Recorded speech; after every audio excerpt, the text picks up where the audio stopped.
నమస్తే, welcome to Abhinav Bharat. ఇటీవల కురిసిన భారీ వర్షాలకు తెలుగు రాష్ట్రాలు అతలాకుతలమయ్యాయి. ముఖ్యంగా విజయవాడ, ఖమ్మం నగరాలు తీవ్రంగా వరద ముంపుకు గురయ్యాయి. ఇప్పటికీ విజయవాడ నగరం వరద ముంపు నుంచి బయటకు రాలేదు. 24 గంటల వ్యవధిలో అసాధారణ రీతిలో వర్షపాతం నమోదు కావటం, అప్పటికే కృష్ణానదిపై నిర్మించిన ప్రాజెక్టులు నిండుకుండలా ఉండటంతో ఉప్పొంగిన బుడమేరు దాటికి విజయవాడ నగరం వరద నీటిలో చిక్కుకుపోయింది. విజయవాడ నగరం ఈ స్థాయిలో వరద ముంపు బారిన పడటానికి బుడమేరు విషయంలో ప్రభుత్వాలు సరైన రీతిలో వ్యవహరించకపోవటం, స్థానికులు బుడమేరును ఆక్రమించటం ప్రధాన కారణాలని నిపుణులు చెబుతున్నారు. జలవనరుల శాఖ పరిభాషలో చెప్పాలి అంటే బుడమేరు అనేది ఒక మేజర్ డ్రైన్. ఎన్టీఆర్, కృష్ణా జిల్లాలో పంట పొలాల్లో మిగులు నీరు ప్రవహించే ఒక వాగు. ఖమ్మం జిల్లాలో పుట్టి వాగుల వంకల కలయికతో ప్రవహించి విజయవాడ నగరానికి సమీపంగా ప్రవహిస్తూ కొల్లేరులో కలుస్తుంది. ఈ బుడమేరుకి రెడ్డిగూడెం నుండి కోతులవాగు, జి కొండూరు మండలం గంగినేని నుండి పులివాగు, మునగపాడు నుండి భీంవాగు, సిహెచ్ మాధవరం నుండి లోయవాగు, గుడ్డమణుగు లోయ ప్రాంతం నుండి దొర్లింతల వాగు ఉపవాగులుగా ఉన్నాయి. బుడమేరుకి గరిష్టంగా 11,000 క్యూసెక్కుల నీరు మాత్రమే ప్రవహించే సామర్థ్యం ఉంది. అంతకు మించి వరద వస్తే ఈ డ్రైన్ సామర్థ్యం సరిపోదు. పోలవరం నుంచి వచ్చే నీటిని కృష్ణానదిలో కలిపేందుకు దీన్ని ఒక అనుసంధాన కాలువగా మలిచారు. సరిగ్గా 20 ఏళ్ల క్రితం చేపట్టిన ఆపరేషన్ కొల్లేరు అర్ధాంతరంగా నిలిచిపోవడంతో దానికి మూల్యం ఇప్పుడు చెల్లించుకుంటున్నారు. 20 ఏళ్లలో విజయవాడ నగరం ఊహించని వేగంతో విస్తరించటం, బుడమేరు వాగు ప్రవాహ మార్గాన్ని కబ్జా చేయటమే ప్రస్తుత విజయవాడ నగరం మునగటానికి కారణంగా తెలుస్తోంది. విజయవాడ పక్కనే ప్రవహించే కృష్ణానది కంటే నగరం మధ్యలో ప్రవహించే బుడమేరుతోనే ఎక్కువ ముప్పు పొంచి ఉందని నిపుణులు చెప్తున్నారు. చివరిసారిగా 2005లో బుడమేరు బెజవాడ పుట్టి ముంచింది. 2005 సెప్టెంబర్లో వచ్చిన భారీ వర్షాలతో నగరం అతలాకుతలమైంది. విజయవాడ 3 అంతులు ముంపునకు గురైంది.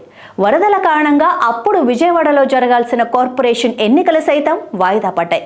ఆ విపత్తుకి ప్రధాన కారణం బుడమేరు ఉగ్రరూపంతో ప్రవహించడమే. రికార్డు స్థాయిలో ఎగువన ఖమ్మం జిల్లా నుంచి వరద ప్రవాహం పోటెత్తడంతో అదంతా విజయవాడను ముంచెత్తింది.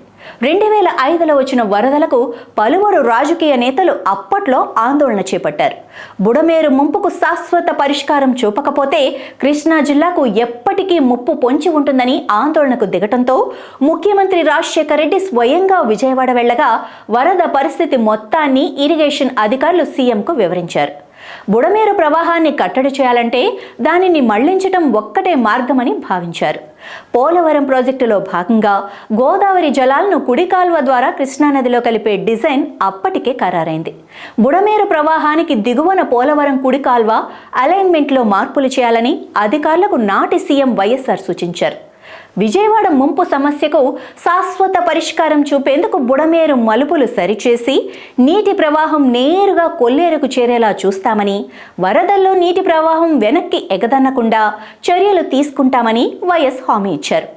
పోలవరం కుడి కాలువ నిర్మాణంలో భాగంగా 2007, 2008 నాటికి బుడమేరు దిగువ ప్రవాహాన్ని కుడి కాలువలోకి మళ్లించారు.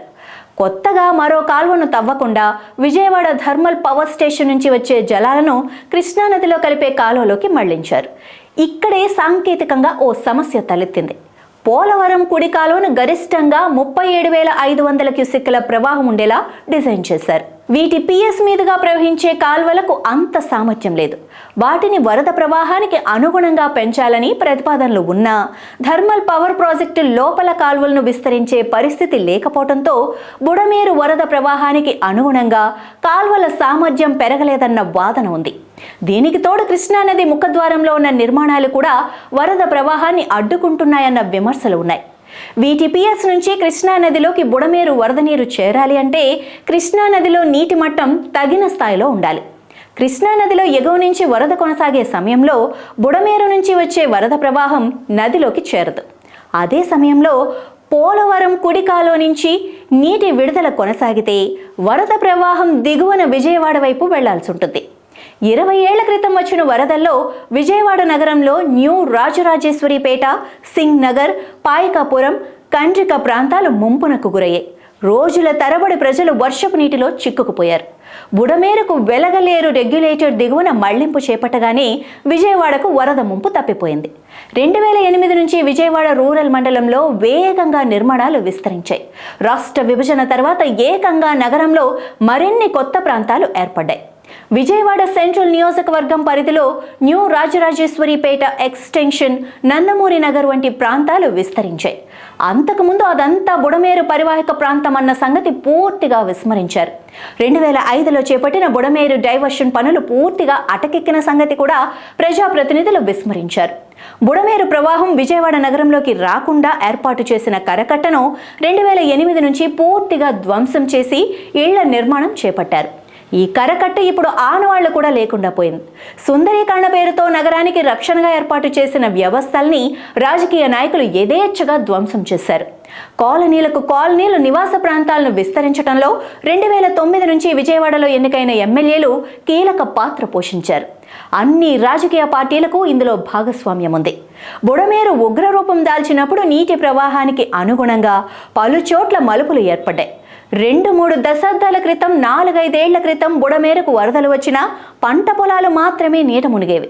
బుడమేరు ప్రవాహంలో ఉన్న మలుపులు నీటి సహజ ప్రవాహ వేగాన్ని తగ్గించి ఊళ్లను ముంచెత్తుతున్నాయని విజయవాడ, నిడమానూరు ప్రాంతాల్లో ఉన్న యూ టర్నింగ్లను సవరించాలని 20 ఏళ్ల క్రితమే ఇరిగేషన్ శాఖ ప్రతిపాదించింది. బుడమేరును ఆక్రమణల నుంచి విడిపించి దాని గరిష్ట సామర్థ్యానికి అనుగుణంగా విస్తరించాలని చెప్పినా ఫలితం లేకుండా పోయింది. విజయవాడ మార్క్ రాజకీయం ఆ పనుల్ని అడ్డుకుంది. ఇళ్లను తొలగిస్తే ఊరుకోమని హెచ్చరించడంతో ప్రభుత్వం కూడా వదిలేసింది. ఇదే అదునుగా బుడమేరును యథేచ్ఛగా ఆక్రమించేశారు. ఇక VGPS నుంచి ప్రవహించే వరద ప్రవాహ మార్గంలో ఉన్న నిర్మాణాలు కూడా విజయవాడ ముంపుకు కారణమవుతున్నాయి.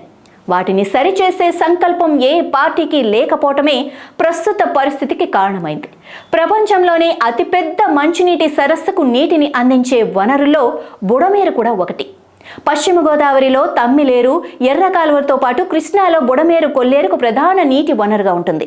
కొల్లేరులో వరద ప్రవాహాన్ని స్వీకరించకుండా ఆక్రమణలతో నిండిపోవడంతో వరదలు దిగువకు చేరడంలో జాప్యం జరుగుతోంది. ఖమ్మం, ఉమ్మడి కృష్ణా జిల్లాల్లో ప్రవహించే వర్షపు నీరంతా బుడమేరు ద్వారా 170 కిలోమీటర్లకు పైగా దూరం ప్రయాణించి కొల్లేరును చేరుతుంది.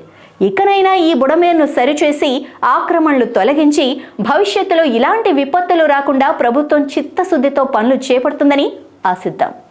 నాయకులారా, మీ పనితనం మీ అధినాయకులకు తెలియజేయాలనుకుంటున్నారు. ప్రజలారా, మీ సమస్యలను మీ నాయకులకు తెలియజేయాలనుకుంటున్నారు. ప్రజా సమస్యల పరిష్కార వేదిక మీ అభినవ్ భారత్.